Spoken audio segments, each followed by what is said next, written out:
สนองจากนายจ้างด้วยความงดงามแสดงว่าธรรมะน่าทำให้ชีวิตเราอุดมสมบูรณ์ด้วยปัจจัยสี่ได้แก่สมาธิดังที่กล่าวว่าเมื่อเรามีสมาธิทำงานไม่ผิดพลาดละเอียดประณีตสุขุมรอบคอบทำงานมีคุณภาพประสิทธิภาพทำงานเสร็จตามเวลากำหนดชีวิตเราครอบครัวเราก็อุดมสมบูรณ์ด้วยทรัพย์สมบัติและปัจจัยสี่ชีวิตครอบครัวของเราก็อุดมสมบูรณ์ไปด้วยเครื่องอุปโภคบริโภคครอบครัวก็จะมีความสุขก็ขอความสุขสวัสดีจงปรากฏแก่ท่านผู้ฟังทั้งหลายสงกรานต์ปีใหม่เราต้องมีสติต้องมีสมาธิกำกับกำหนดการควบคุมในการดำเนินชีวิตของเราจะประสบแต่ความสุขได้ก็ต่อเมื่อเรามีศีลมีสมาธิมีปัญญาศีลสมาธิปัญญาปกป้องคุ้มครองรักษาชีวิตครอบครัวของเราชีวิตครอบครัวของเราจะมั่นคงยั่งยืนงอกงามได้ด้วยศีลสมาธิปัญญาการงานการเงินจะเกิดขึ้นกับเราได้ก็เมื่อเรามีศีลสมาธิปัญญาศีลสมาธิปัญญาเท่านั้นทำให้เราเกิดความงอกงามตลอดกาลข่าวสารเพื่อการประชาสัมพันธ์ด้วยทางคณะสงฆ์คณะศรัทธาของวัดสายหินตำบลสุเทพอำเภอเมืองจังหวัดเชียงใหม่พร้อมใจกันจัดงานเพณีสงน้ำเจดีย์อธิธาตุท่านเจ้าคุณพระอภัยสารทสังฆปาโมกข์ครูบาโสภาครบ187 ปีปฐมสังฆราชาแห่งร้านนาไทยสมัยรัชกาลที่5และเป็นเจ้าคณะจังหวัดเชียงใหม่รูปแรกท่านเกิดวันอังคารที่12เมษายนพุทธศักราช2374มรณภาพวันอังคารที่21เมษายนพุทธศักราช2457ก็เป็นส่วนที่จะได้มีกิจกรรมงานประเพณีสงน้ำเจดีย์อธิธาตุกำหนดการประเพณีสงน้ำเจดีย์อธิธาตุพระอภัยสารทสังฆปาโมกข์ในวันที่21เมษายน2561มีกำหนดการเวลา 12:30 น.พระสงฆ์และคณะศรัทธาพร้อมกันในพิธี 13:09 น.ประธานในพิธีจุดธูปเทียนบูชาพระรัตนตรัยปูจานนำกล่าวบูชาพระรัตนตรัยสมาทานเบญจศีลอาราธนาธรรมประธานสงฆ์ให้ศีลแสดงพระธรรมเทศนา1กันพระสงฆ์ทรงสมณศักดิ์10 รูปเจริญพุทธมนต์และก็สวดมาติกาปูจานกล่าวคำถวายน้ำสงฆ์อธิธาตุและถวายเครื่องทยทานพระสงฆ์อนุโมทนาของน้ำรูปปั้นครูบาโสภาแทนเจดีย์อธิธาตุเป็นเสร็จพิธีช่วยกันเด้อพี่น้องศรัทธาเจ้าข่าวสารเพื่อการประชาสัมพันธ์ขอเชิญร่วมงานมหากุศลพิธีถวายทานพระเจดีย์พร้อมอัญเชิญพระพุทธรูปขึ้นประดิษฐานบนพระเจดีย์ธาตุเจ้าดั่งใจชัยสถานและงานทำบุญอายุวัฒนมงคล64 ปี41 พรรษาของพระครูประภัชชัยคุณเจ้าอาวาสวัดชัยสถานป่าเศร้าน้อยเจ้าคณะตำบลสันปุเรยเขต2อำเภอดอยสะเก็ดจังหวัดเชียงใหม่วันอาทิตย์ที่8เมษายน2561เวลา 13:11 น.งานบุญนี้เริ่มตั้งแต่วันที่1เมษายนจนถึง8เมษายน2561เชิญท่านร่วมงานที่วัดชัยสถานป่าเศร้าน้อยตำบลสันปุเรยอำเภอดอยสะเก็ดจังหวัดเชียงใหม่ได้บุญได้กุศลร่วมบุญอนุโมทนาโดยทั่วหน้ากัน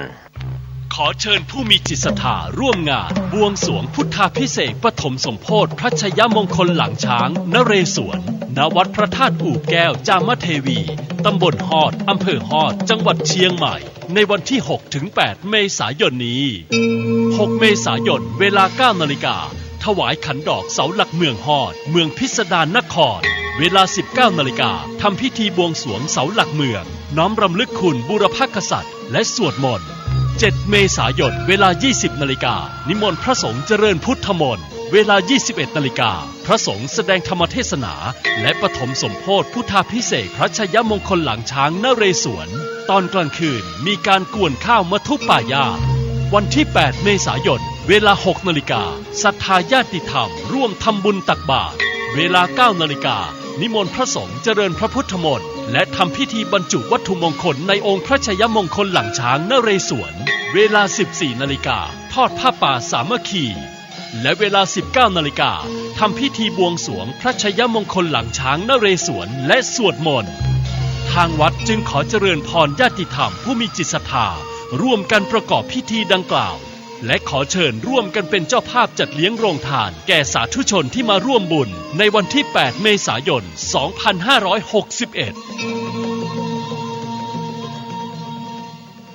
ข่าวสารเพื่อการประชาสัมพันธ์ขอเชิญชวนผู้ใจบุญร่วมสร้างศาลาปฏิบัติธรรมของวัดใหม่ห้วยทรายหมู่ที่ 4 ตำบลสุเทพอำเภอเมืองจังหวัดเชียงใหม่ปัจจุบันก็มีพระอธิการบุญเพ็งปิยธรรมโมเป็นเจ้าวาดวัดใหม่ห้วยทรายพร้อมด้วยศรัทธาทุกหลังคาเรือนญาติธรรมทางใกล้ทางไกลร่วมกันเป็นเจ้าภาพท่านที่จะสอบถามรายละเอียดร่วมทำบุญสร้างศาลาปฏิบัติธรรมสอบถามรายละเอียดได้ที่พระอธิการบุญเพ็งปิยธรรมโมเจ้าวาดวัดใหม่ห้วยทราย 0871815231 ร่วมบุญร่วมกุศลได้บุญสุขกายสุขใจโดยทั่วหน้ากัน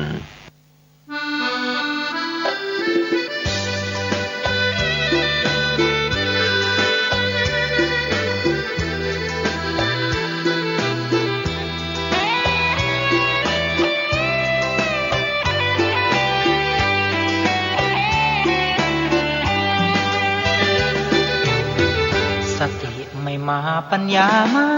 มี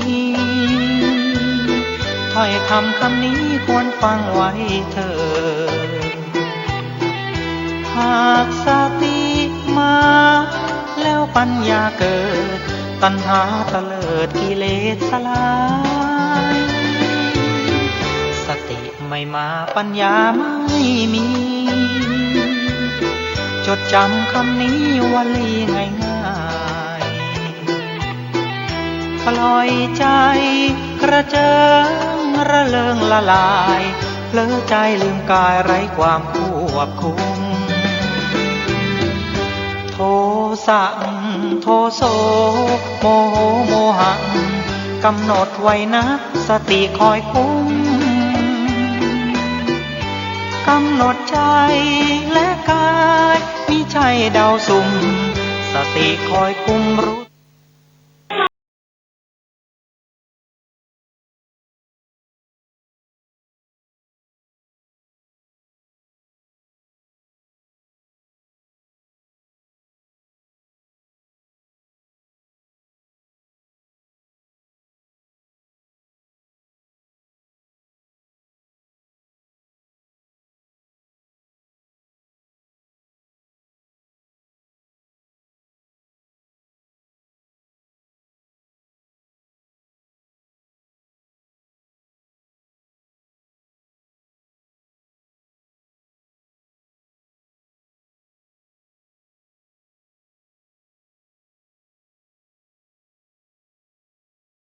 สวัสดีครับท่าน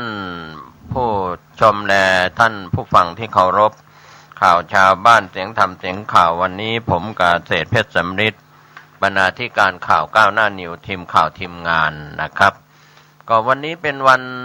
แรกที่เยาวชนคนดีของชาติได้เริ่มจัดแล้วนะครับรายการของเยาวชน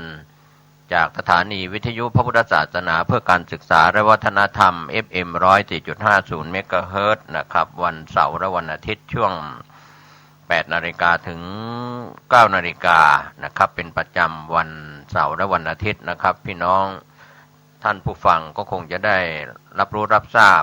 การแสดงออกเปิดเวทีให้กับเยาวชนคนดีของชาตินะครับที่มาจัดวันเสาร์และวันอาทิตย์ก็เข้าสู่ภาวะปกตินะครับ 8 นาฬิกาถึง 9 นาฬิกาก็เชิญท่านติดตามรับฟังลูกหลานของเรามาจัดรายการส่วนวันจันทร์ถึงวันศุกร์นั้นก็ยังรอทางโรงเรียนบ้านเชิงดอยและโรงเรียนโป่งน้อยนะครับที่เคยจัดรายการช่วงนี้อาจจะเป็นช่วงของการปิดภาคเรียนนะครับถ้ามีการดำเนินจัดรายการกันช่วงเย็นนะครับจันทร์ถึงศุกร์ 16 นาฬิกาถึง 17 นาฬิกาที่เคยจัดมานะครับถ้า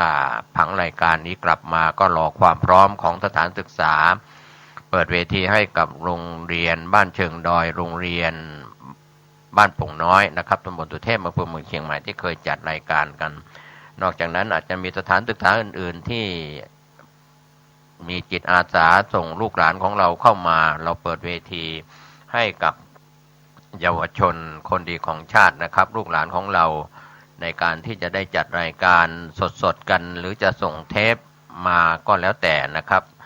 ในช่วงเช้าวันเสาร์วันนี้ก็มีลูกหลานที่มาจัดสดกันที่ห้องส่งของสถานีวิทยุพระพุทธศาสนาเพื่อการศึกษาและวัฒนธรรมตั้งอยู่ที่วัดฝายหินนะครับ 104.50 เมกะเฮิรตซ์ก็เป็นบรรยากาศที่เปิดเพลงเมืองสลับกับข้อคิดของลูกหลานเรานะครับก็เราก็เปิดเวทีเปิดใจกว้างให้และก็ในส่วนของกำกับของกสทช.ก็ยังต้องมีผังรายการเกี่ยวกับเยาวชนเกี่ยวกับผู้พิการนะครับเป็นการเปิดเวทีให้ดังนั้นผู้บริหารของทางสถานีวิทยุของเรานะครับไม่ว่าจะเป็นที่ปรึกษาก็ดีผู้อำนวยการก็ดีหรือประธานกรรมการบริหารก็ตามนะครับก็จะต้องปฏิบัติตามในกรรมการฝ่ายบรรพชิตคณหัสถ์ของเราก็จะต้องปฏิบัติตามกำกับของกสทช.ซึ่งทางเราปฏิบัติตามแล้วก็ต่อใบอนุญาต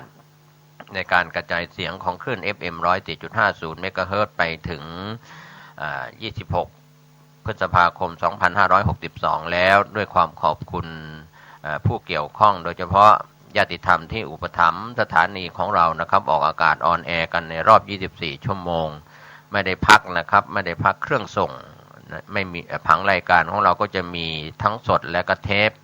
ในห่วงเวลาต่างๆนะครับก็ชี้แจงบอกผ่านให้ท่านได้รับรู้รับทราบกันก็กราบนมัสการไหว้สาพระเถระครูบาอาจารย์ที่ท่านมีเมตตาธรรม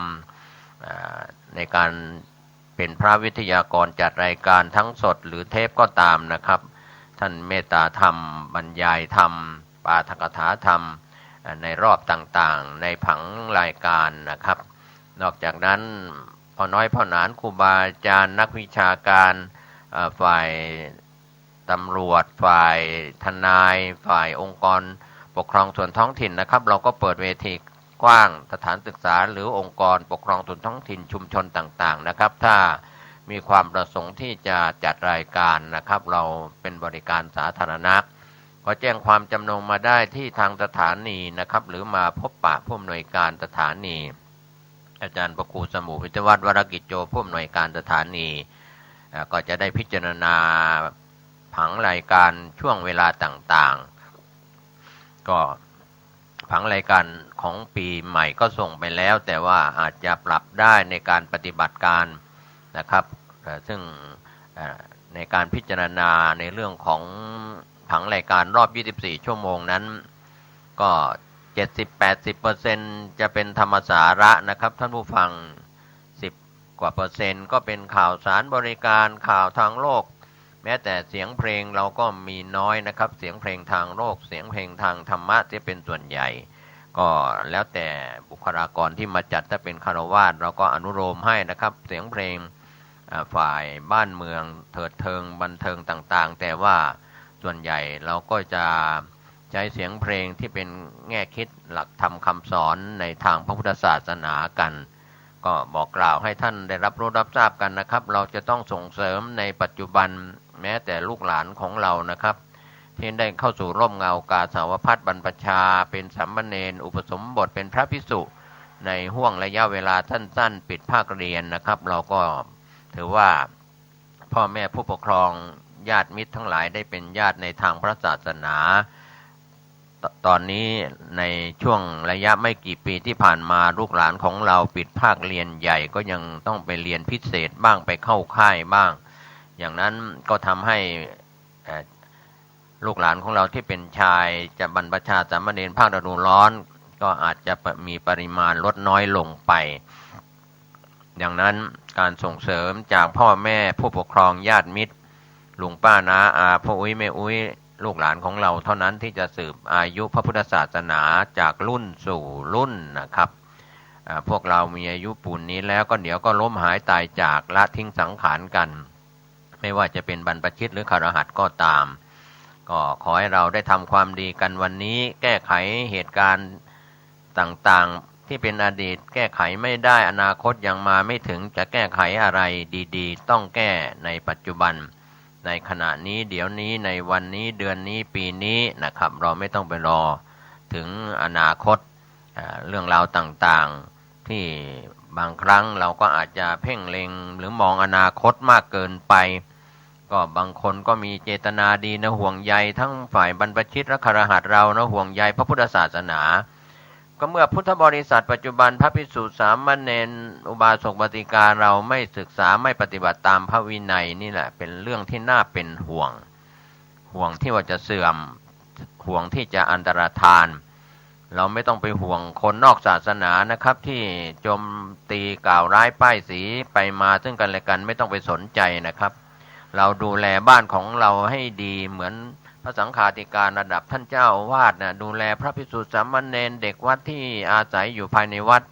ให้เป็นไปตามกฎของมหาเถรสมาคมเป็นไปตามพระธรรมพระวินัยให้ดีที่สุดบ้านของท่านสะอาดบ้านของท่านเรียบร้อยนะครับเหมือนกันพุทธบริษัททั้ง4ภิกษุสามเณรอุบาสกอุบาสิกาเราที่เป็นชาวพุทธนะครับไม่ต้องไปกังวลเรื่องศาสนาอื่นถ้าเราเข้มแข็งเราดูแลบ้านตนเองช่วยกันศึกษาพระปริยัติธรรม 84,000 พระธรรมขันธ์ช่วยกันปฏิบัติวิปัสสนากรรมฐานเจริญสมาธิเจริญวิปัสสนาเดินจงกรมนั่งสมาธิในขณะนี้พระวิปัสสนาจารย์ก็น้อยลงแล้วก็มีผู้ปฏิบัติก็น้อยลงก็ศาสนาโดยเฉพาะปฏิศาสนาก็อาจจะถูกเคลื่อนย้ายออกไปจากประเทศไทยเพราะว่าคนไทยเราใกล้เกลือกินด่างมีสำนักวิปัสสนาอยู่ใกล้บ้านท่านแต่ท่านไม่ได้สนใจก็อาจจะเคลื่อนย้ายไปอยู่กับชาวต่างชาติไม่ว่าจะโซนยุโรปอเมริกาหรือเอเชียนี้ก็ตามนะครับเพราะว่าเขาแสวงหาธรรมที่เป็นแก่นเป็นของแท้ที่จะเข้าถึงพระพุทธศาสนาที่เป็นการปฏิบัติ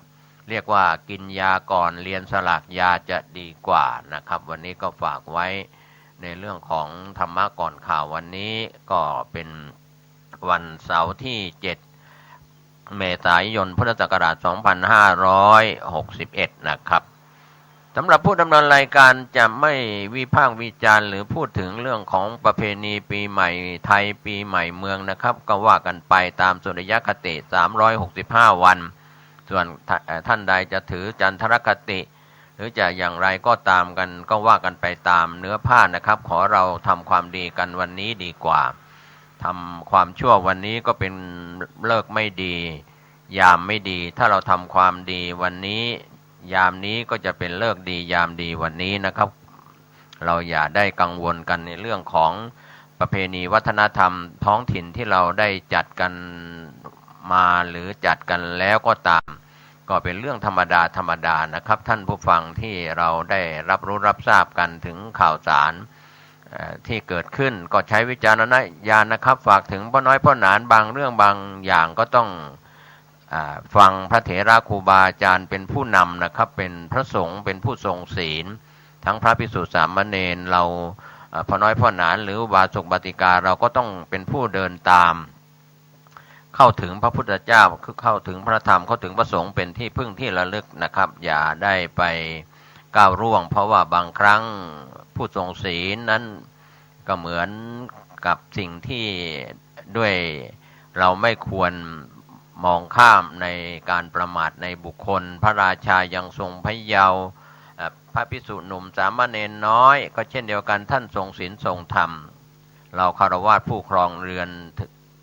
ศีล5นะครับเป็นฆราวาสธรรมเป็นฆราวาสถือศีลนะครับอย่างไรก็ตามเราก็ควรจะได้มีผู้นำคือพระสงฆ์องค์เจ้าที่เป็นท่านเจ้าวาดรองเจ้าวาดผู้ช่วยเจ้าวาดพระภิกษุสามเณรผู้ทรงศีลทรงธรรมรวมไปถึงอุบาสกอุบาสิกาที่อยู่ในกรอบของศีลธรรมเราก็ต้องร่วมด้วยช่วยกันนะครับที่จะช่วยกันรักษาพระพุทธศาสนาไว้วันนี้ถ้าเราไม่ตื่นตัวกันไม่สนใจศึกษาไม่สนใจปฏิบัติแล้วเราอย่ามาโอดควรตีโพยตีพายว่าพระพุทธศาสนาเสื่อมเพราะบริษัทของพุทธศาสนานะครับไม่ใช่นอกศาสนาอย่าไปมองข้ามบ้านของเราอัตตาหิอัตโนนาโถตนเป็นที่พึ่งของตนนะครับเป็นเรื่องใหญ่ก็ฝากกันไว้ในเรื่องของ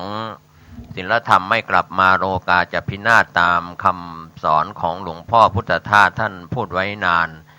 แล้วตั้งแต่ท่านสอนธรรมะเผยแผ่ธรรมะแม้แต่หลวงพ่อปัญญานันทะก็ดีพระเถระครูบาอาจารย์ท่านล้มหายตายจากท่าน ท่านทำแบบอย่างดีๆไว้ก็ขอให้เราเดินตามแบบปัจจุบันก็มีพระเถระครูบาอาจารย์ฝ่ายปริยัติฝ่ายปฏิบัติผู้มีคุณวุฒิคุณธรรมนะครับเราจะต้องเดินตามพระเถระครูบาอาจารย์เดินตามพ่อน้อยพ่อหนานที่เป็นแบบอย่างที่ดีนักวิชาการที่ดีอุบาสกบาติกาที่ดีอยู่ในศีลในธรรมเริ่มข่าววันนี้ข่าวแรกนะครับช่วงนี้ก็เป็นช่วงเทศกาล สงกรานต์หรือเทศกาลที่พี่น้องคนไทยเราจะเดินทางกลับภูมิลำเนากันนะครับก็จะมีการติวเข้ม เรื่องของ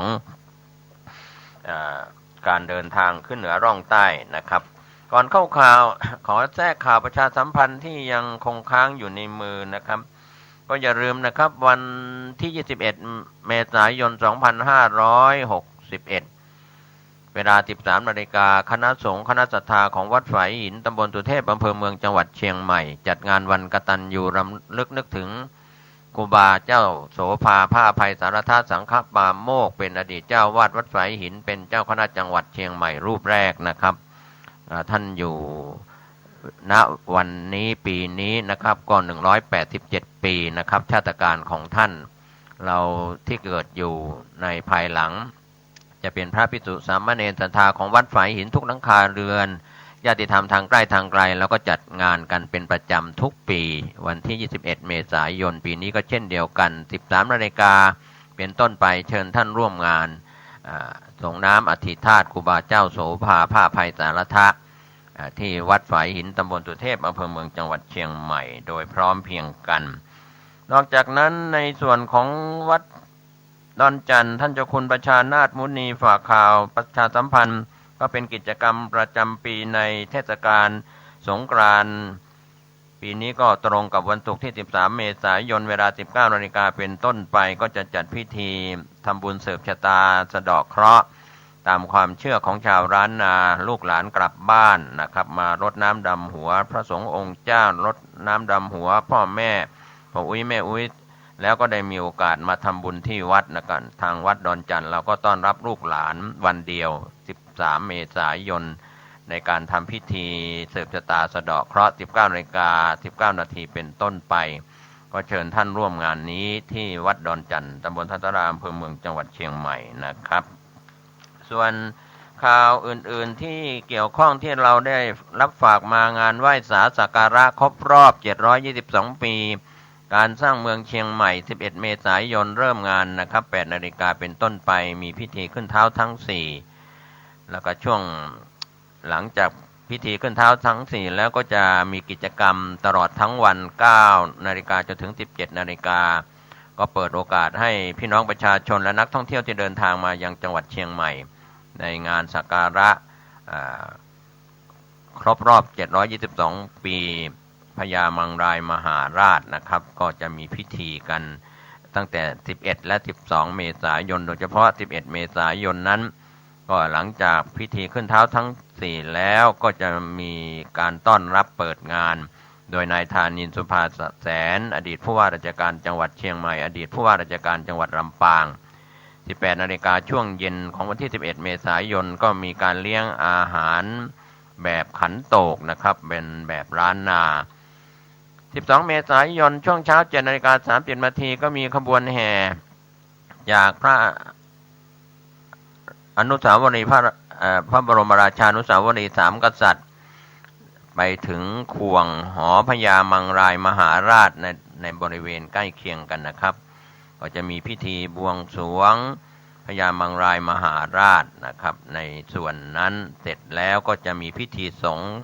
10 นาฬิกากราบรัตนาพระสงฆ์10 รูปส่งสมณศักดิ์สวดพุทธมนต์ทำพิธีทำบุญทักษิณานุปทานเพื่ออุทิศถวายดวงพระวิญญาณ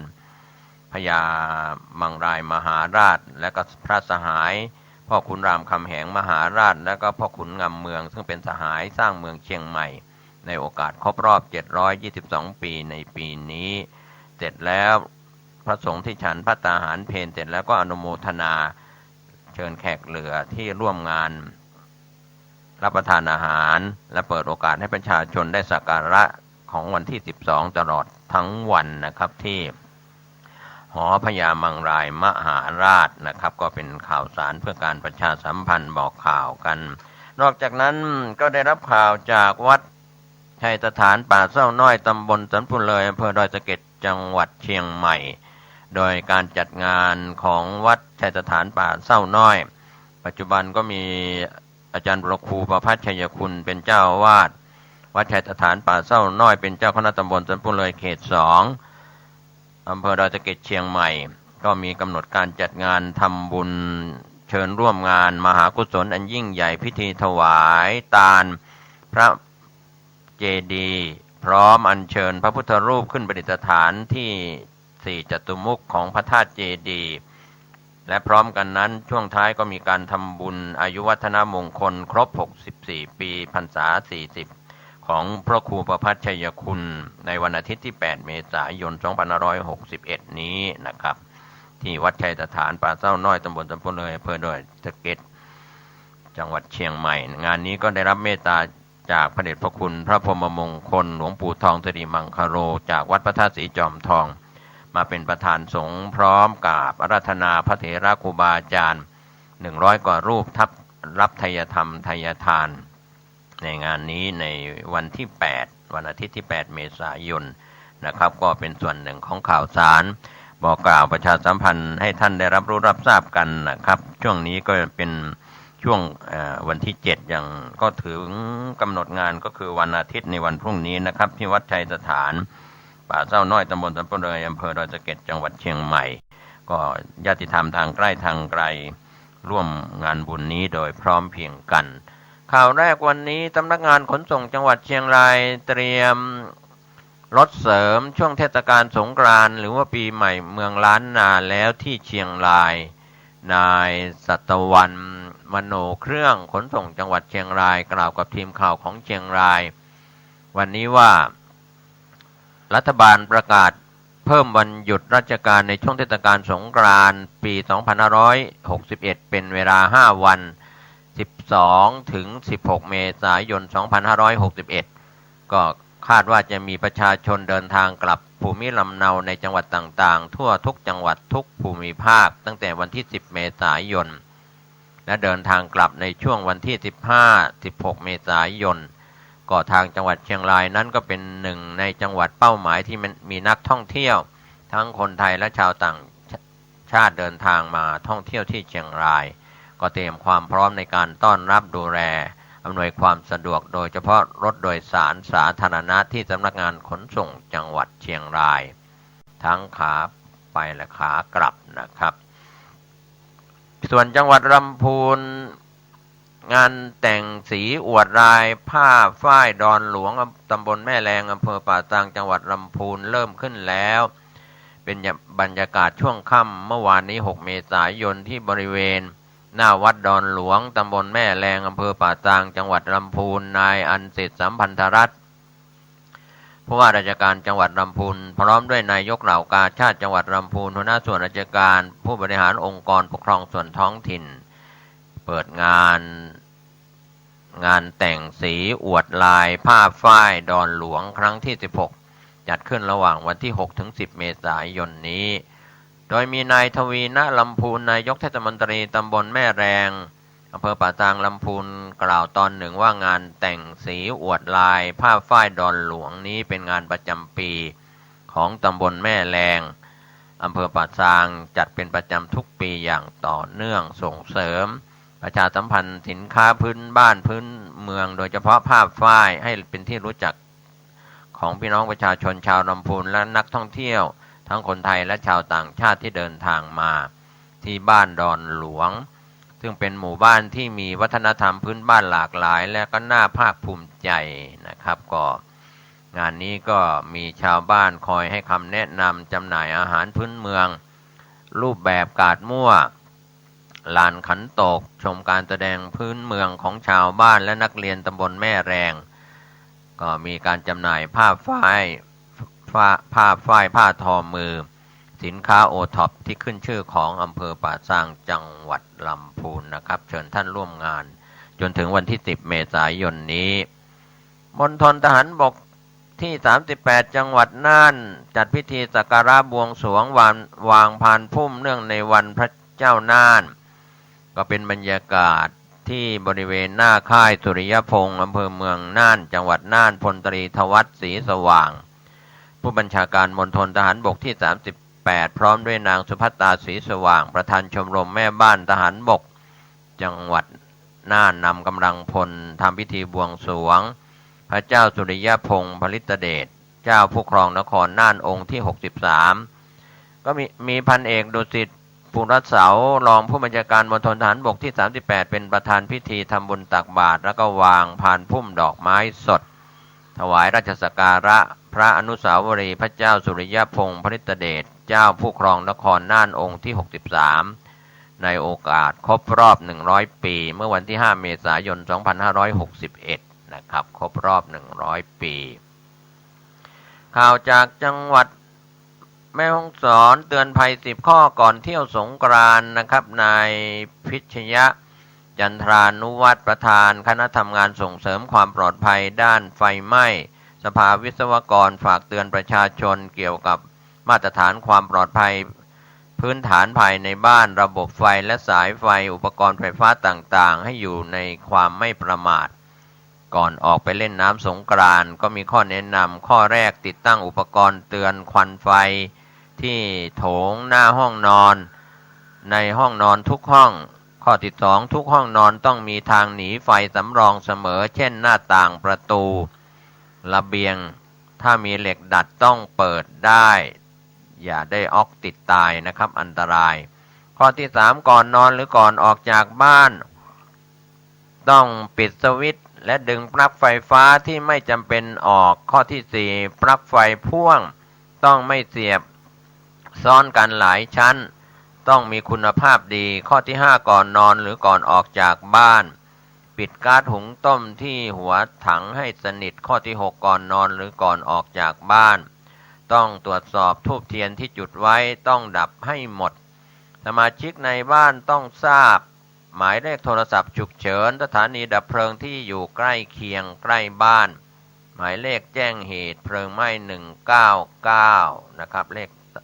199ควรวางแผนซ้อมหนีไฟและให้เก็บกุญแจบ้านและไฟฉายในที่เหมาะสมและบอกให้สมาชิกในบ้านได้ทราบข้อที่9มีเครื่องดับเพลิงแบบมือถือข้อที่10อุปกรณ์ไฟฟ้าและเดินสายไฟต้องมีมาตรฐานรับรอง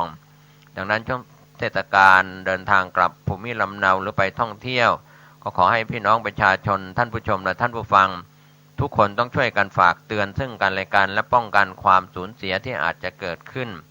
ในอนาคตอันใกล้ที่เราไม่ได้อยู่บ้านหรือออกจากบ้านไปนะครับด้วยข้อห่วงใยจากหน่วยงานที่เกี่ยวข้องส่วนจังหวัดเชียงใหม่จิตอาสาอำเภอแม่ออนจังหวัดเชียงใหม่เมื่อวานนี้รวมพลังทำความดีด้วยหัวใจ100ฝ่าย100ดวงใจสร้างอากาศดีให้เมืองเชียงใหม่เป็นครั้งที่2ก็เป็นบรรยากาศบริเวณฝ่ายบ้านแม่รวมตำบลออนเหนืออำเภอแม่ออนจังหวัดเชียงใหม่นายประวินชำนิประสาทผู้ว่าราชการจังหวัดเชียงใหม่เปิดกิจกรรมจิตอาสาเราทำความดีด้วยหัวใจ100ฝ่าย100ดวงใจสร้างอากาศดีให้เมืองเชียงใหม่ครั้งที่2ก็มีนางมนสุดาชำนิประสาทนายกเหล่ากาชาติจังหวัดเชียงใหม่พร้อมด้วยนายสุเทพแสนมงคลนายอำเภอแม่ออนเจ้าหน้าที่อุทยานแห่งชาติแม่ตะไคร้หน่วยดับไฟป่ากำนันผู้ใหญ่บ้านประชาชนจิตอาสากว่า200คนร่วมกันสร้างฝายชะลอน้ำขนาดเล็กสำหรับกักเก็บน้ำเป็นระยะสร้างแหล่งน้ำให้เกิดความชุ่มชื้นแก่ป่าไม้นะครับก็เป็นเรื่องราวที่ดีที่เกิดขึ้นในพื้นที่อำเภอแม่ออนจังหวัดเชียงใหม่ในส่วนข่าวจากจังหวัดพะเยาผู้สื่อข่าวได้รายงานกันเข้ามาเมื่อวานนี้จังหวัดพะเยาร่วมกับหน่วยงานที่เกี่ยวข้องจัดงานเกษตรแฟร์อาหารปลอดภัยและเทศกาลลิ้นจี่ของดีจังหวัดพะเยาในเดือนพฤษภาคมที่จะถึงนี้ก็แถลงข่าวชี้แจงโดยนายวุฒิชัยสาวโกมุตรองผู้ว่าราชการจังหวัดพะเยาเมื่อวานนี้ที่ศาลากลางก็จังหวัดพะเยาประชุมหารือกิจกรรมงานเกษตรแฟร์งานลิ้นจี่ของดีจังหวัดพะเยาปีนี้ ร่วมกับภาคเอกชนในพื้นที่ของจังหวัดพะเยาโดยเฉพาะพี่น้องเกษตรกรชาวสวนลิ้นจี่นะครับเตรียมหารือจัดงานดังกล่าวก่อนในที่ประชุมก็ตกลงในส่วนของพี่น้องทุกอำเภอของจังหวัดพะเยานะครับพื้นที่ปลูกลิ้นจี่ของพะเยากระจายอยู่5อำเภอของพะเยาก็มีแม่ใจปงเมืองพะเยาเชียงคำภูซางพื้นที่ปลูกรวมแล้ว 12,361 ไร่เกษตรกร 1,901 ครัวเรือนประมาณผลผลิตออกสู่ตลาดรวมแล้ว 6,910 ตันนะครับก็เตรียมจัดงานในส่วนของขบวนที่จะประชุมกันแล้วก็จะมีขบวนจาก9อำเภอมีการประกวดธิดาลิ้นจี่และก็การแสดงบนเวทีนะครับรายละเอียดข่าวคืบหน้ายังไกลอยู่เราคงจะได้ทยอยประชาสัมพันธ์ให้ท่านได้รับรู้รับทราบกันอีกครั้งหนึ่งส่วนปพ.เขต 10 ลำปางแจ้งเตือนระวังพายุฤดูร้อน 4-8 เมษายนนะครับนายคมสันสุวรรณอัมพาผู้อำนวยการศูนย์ป้องกันและบรรเทาสาธารณภัยเขต 10 ลำปางกล่าวถึงทางปพ.ออกมาเตือนเรื่องของการติดตามการพยากรณ์อากาศจากกรมอุตุนิยมวิทยาหรือศูนย์อุตุนิยมวิทยาพายุฤดูร้อน 4-8 เมษายนนี้ลักษณะของพายุฝนฟ้าคะนองลมกระโชกแรงกับมีลูกเห็บตกบางพื้นที่รวมถึงฟ้าผ่าจังหวัดในภาคเหนือที่รับผลกระทบ17จังหวัดมีแม่ฮ่องสอนเชียงใหม่ลำพูนลำปางเชียงรายพะเยาแพร่น่านตากสุโขทัยอุตรดิตถ์พิษณุโลกกำแพงเพชรพิจิตรเพชรบูรณ์นครสวรรค์และอุทัยธานีก็ขอให้ท่านติดตามการพยากรณ์อากาศของกรมอุตุนิยมวิทยาหรือศูนย์อุตุนิยมวิทยานะครับเรื่องของดินฟ้าอากาศช่วงนี้ก็มีฝนตกลงมาดับร้อนดับฝุ่นละอองในอากาศปัญหาหมอกควันเจือจางลงไปก็ขอความร่วมมือจากภาคประชาชนนะครับหยุดการเผาทุกชนิดนะครับเพื่อให้ทัศนวิสัยอากาศที่ดีตามมานะครับก็เป็นเรื่องราวข่าวที่เกิดขึ้นในรอบวันนี้ก็ต้องขอบคุณพี่น้องสื่อมวลชนทุกแขนงสาขาที่ได้รายงานข่าวกันแม้จะเป็นวันหยุดสุดสัปดาห์เสาร์อาทิตย์หรือวันหยุดโดยทั่วไปพี่น้องสื่อมวลชนเราก็ไม่มีการหยุดทำข่าวรายงานข่าวถ่ายภาพทำข่าวรายงานข่าวจะมีกันทุกวันเช้าสายบ่ายเย็นและกลางคืนนะครับด้วยความเห็นอกเห็นใจคนที่ทำหน้าที่เป็นกระจกเงาของสังคมแม้ว่าบางครั้งค่าตอบแทนมีน้อยไม่พอยาไส้ไม่พอกินพอใช้นะครับบางครั้งคนก็อาจจะมองข้ามกระจกเงาคือสื่อมวลชนโดยเฉพาะผู้บริหารบริษัทหรือผู้ที่ดูแลสื่อจะต้องดูแลครอบครัวคนสื่อให้อยู่รอดปลอดภัยมีกินมีใช้สุขกายสุขใจทำงานข่าวเสี่ยงเป็นเสี่ยงตายเสี่ยงอันตรายแล้วยังรายได้ไม่เพียงพอก็ไม่เพียงพอเลี้ยงตนเองครอบครัวของพี่น้องสื่อมวลชนดังนั้นครอบครัวทุกแขนงสาขาที่เกี่ยวข้องกับสื่อมวลชนจะต้องดูแลบ้านของสื่อมวลชนให้อยู่ดีมีสุขมิฉะนั้นก็จะมีสื่อมวลชนแกะดำไปเที่ยวขอทานเขากินนะครับก็เป็นเรื่องอับอายส่วนใหญ่ก็เป็นสื่อมวลชนสีขาวสะอาดทำงานแลกกับค่าตอบแทนนะครับก็ขอให้ผู้บริหารและผู้ที่เป็นเจ้าของกิจการสื่อทุกแขนงสาขาดูแลพี่น้องสื่อมวลชนที่รับผิดชอบงานทั้งรอบ24ชั่วโมงสุขกายสุขใจวันนี้และวันหน้าโดยทั่วหน้ากันสวัสดีครับ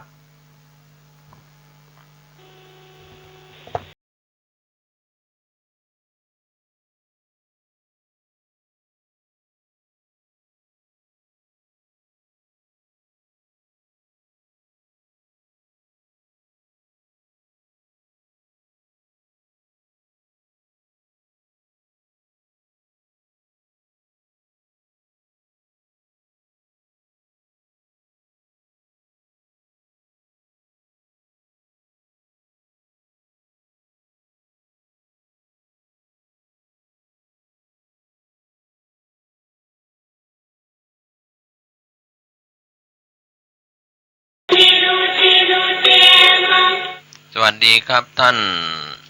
ผู้ฟังที่เคารพการแบ่งปันความคิดดีๆวันนี้ผมกเกษตรเพชรสำริดผู้ดำเนินรายการก็นำเรื่องราวพุทธกิจ45 พรรษานำเสนอกันผ่านพ้นไปจนถึง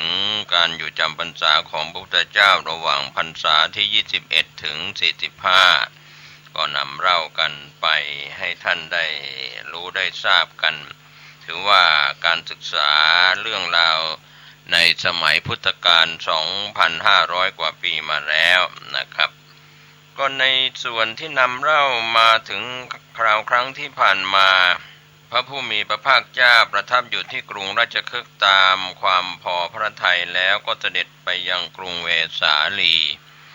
แคว้นวัชชีตามคำอาราธนาของเจ้าฤชวีมหาลิแล้วเสด็จกลับมายังกรุงราชคฤห์ประมาณปลายพรรษา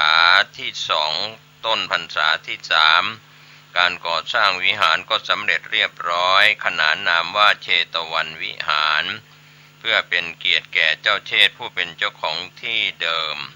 ในที่ทุกแห่งจึงกล่าวว่าพระเชตวันวิหารอารามของท่านอนาถบิณฑิกาเศรษฐีอนาถบิณฑิกาเศรษฐีนั้นก็ส่งตัวแทนไปอาราธนาพระศาสดาเพื่อถวายพระเชตวันวิหารพร้อมกันนั้นก็จัดเตรียมพิธีการอย่างมโหฬารยิ่งใหญ่มีการถวายภัตตาหารแด่ภิกษุสงฆ์ภายในเรือนก็จัดเตรียมทาน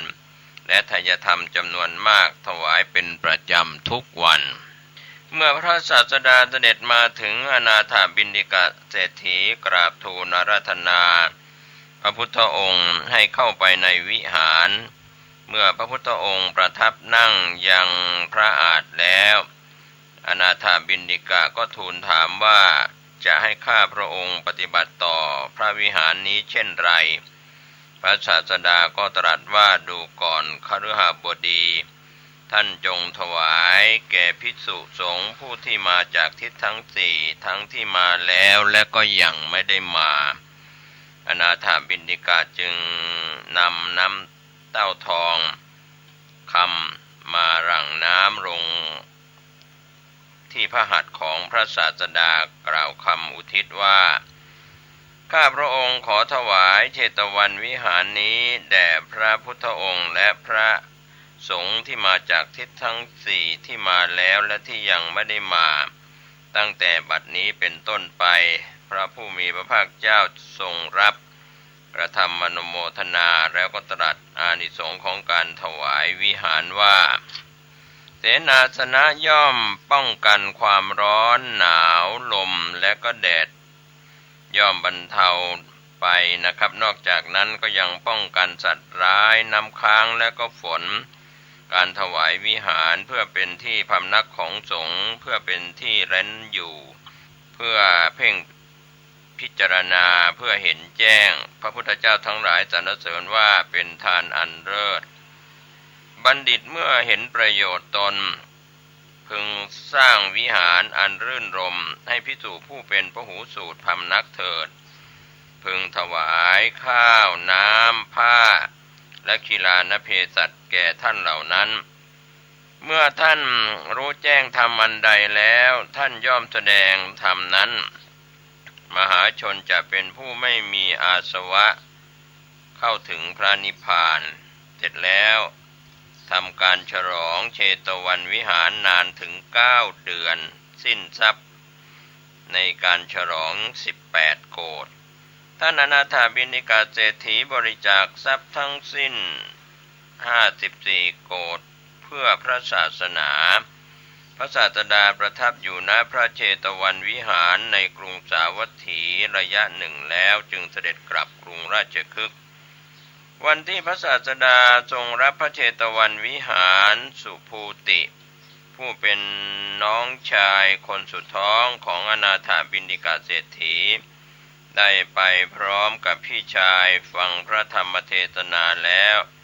ก็เกิดศรัทธากราบทูลขอบรรพชาอุปสมบท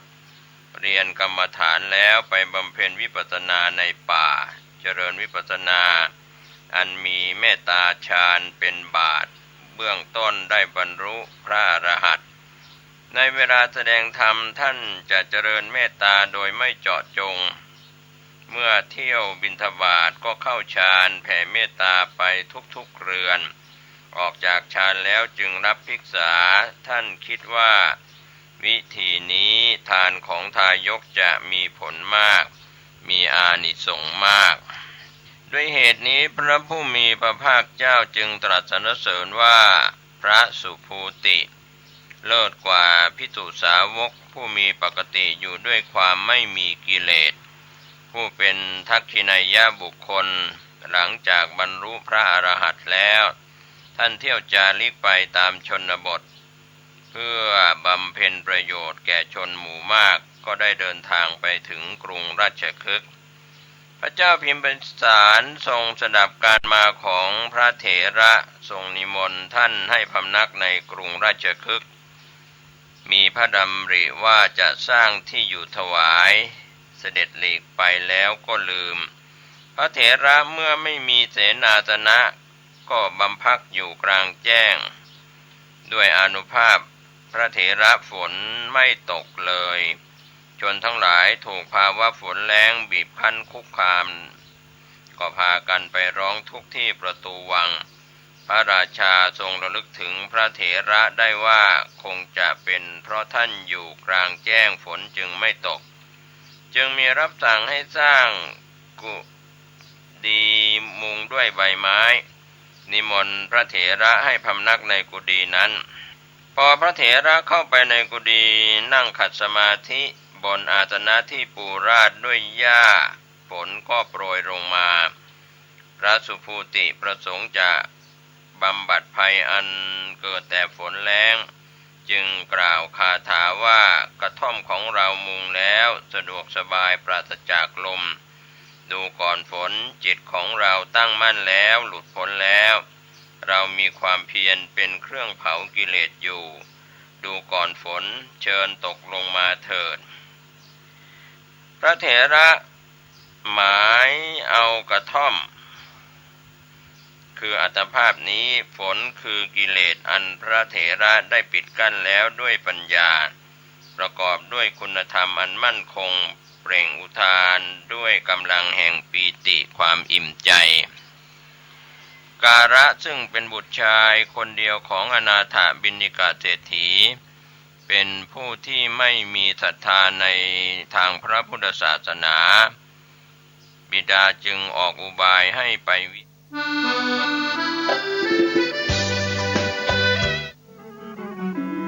ข่าวสารเพื่อการประชาสัมพันธ์ด้วยทางคณะสงฆ์คณะศรัทธาของวัดสายหินตำบลสุเทพอำเภอเมืองจังหวัดเชียงใหม่พร้อมใจกันจัดงานเพณีสงน้ำเจดีย์อธิธาตุท่านเจ้าคุณพระอภัยสารทาสังฆปาโมกข์ครูบาโสภาครบ187 ปีปฐมสังฆราชาแห่งร้านนาไทยสมัยรัชกาลที่5และเป็นเจ้าคณะจังหวัดเชียงใหม่รูปแรกท่านเกิดวันอังคารที่12 เมษายน พุทธศักราช 2374 มรณภาพวันอังคารที่ 21 เมษายน พุทธศักราช